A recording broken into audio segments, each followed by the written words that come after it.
This is Trevor Copolla with Anthony J. Hilder, and we're here interviewing Bill Still.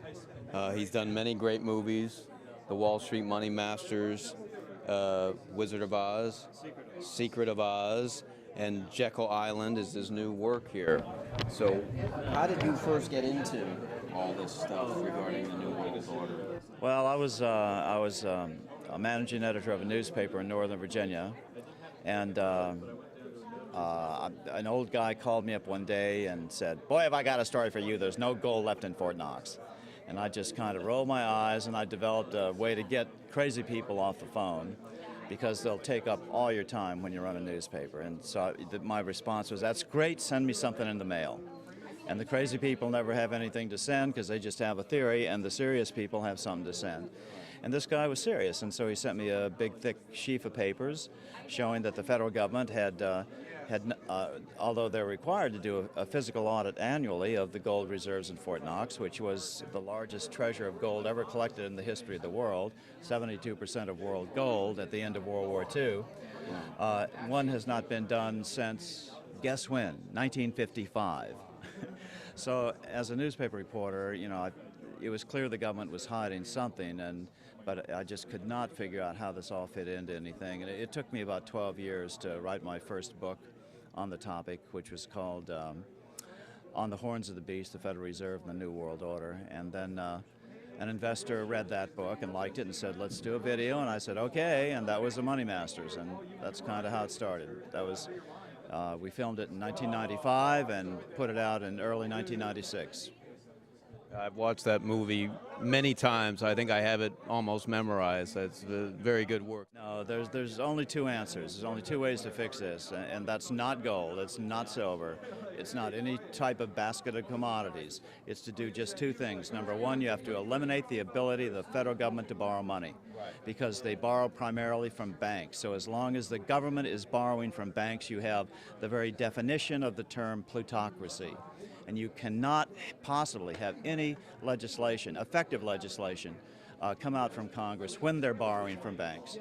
So, as William Jennings Bryan said, without monetary reform, there can be no reform, and he said that in 1896.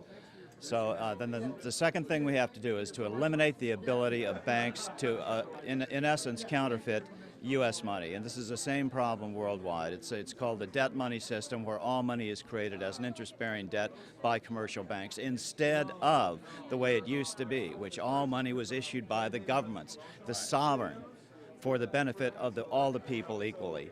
That's what we have to get back to. So number one, forbid the government from borrowing money because they borrow primarily from banks. Number two, forbid banks from practicing fractional reserve lending, which is in essence counterfeiting of the national sovereign money. So basically, in a sense, it used to be 10 to 1 years ago, then it became 100 to 1, and now is it basically they just can do whatever they want? No, it's floated all over the place, but right now, in wake of the 2008 debacle, I think they're trying to raise bank reserves requirements to 8 to 1. However, we found out as a result of congressional investigations in 2008 that instead of maintaining the 10 to 1 ratio, banks, J.P. Morgan and Citi were leveraged 52 to 1, Freddie and Fannie were leveraged 80 to 1, and Goldman Sachs was leveraged 333 to 1. So once again, it's a question of is there any effective regulation possible as long as the government is borrowing from banks, and the answer is no. It's all just a giant fake out to make the public think that something effective is being done. Do you know anything about Bitcoin? What do you think of virtual currency? I don't like it. It's way too centralized.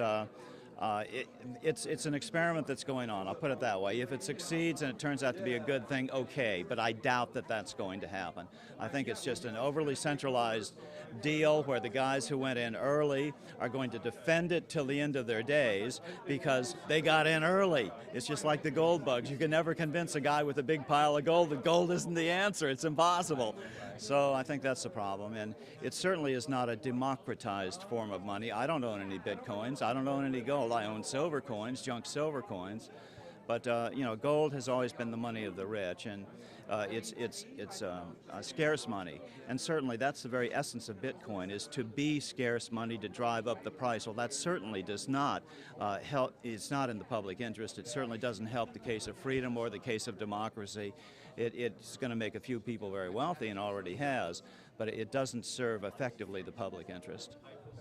That makes sense. What is a website that people should go to get your material? Jekyll, Jekyle, island-the movie.